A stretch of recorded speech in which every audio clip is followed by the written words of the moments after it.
Na tukiachana na taarifa hiyo, tuende kwenye taarifa nyingine ambapo zaidi ya vijana 100 walihadaiwa na jamaa mmoja huko Voi kwa kuahidiwa kwamba watapewa kazi ya ujenzi wa reli ya kutoka Mombasa hadi Nairobi.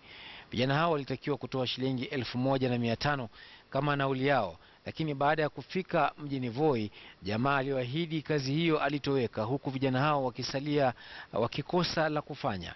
Nico Mbua na maelezo zaidi. Walipofika mjini Voi walikuwa na matumaini sihaba kuwa nyota yao ya nuru ilikuwa tayari imeshuka.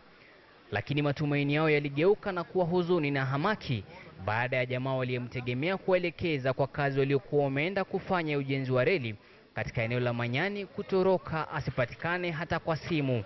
Tukamsubiri, tukampigia simu, mara anasema ako Meru, mara anasema ako huko tunaenda kufanya kazi, mpaka watu wakafikia mahali wakaanza kuchanganyikiwa. I just met the local MPs and the local MCAs who had come to visit the contractor just to check whether that information was correct, again on the basis that the young men had been laid off because foreigners were being employed. Walikusanyika wote eneo hili, madereva, mafundi wa magari na waendeshaji magari ya ujenzi, kila mmoja na mzigo wake. Walisema kuwa maafisa wa CDF ndio waliowarai kutoa mchango wa shilingi 1500 kama nauli. Saa 10 kamili za alfajiri walikuwa wamewasili. Andimo sasa hatujamuona. Sasa tutasubiri hapa na usiku tutalala wapi na hatuna pesa. Walikuwa wametanganywa. Sisi tumepata namba za hiyo mtu amtanganya.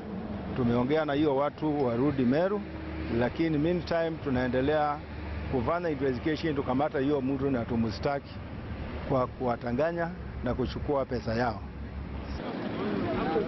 Walidai kuwa katika kaunti ya Meru hamna kazi, na hivyo nafasi ilipojitokeza wakaitumia kwa njia nzuri.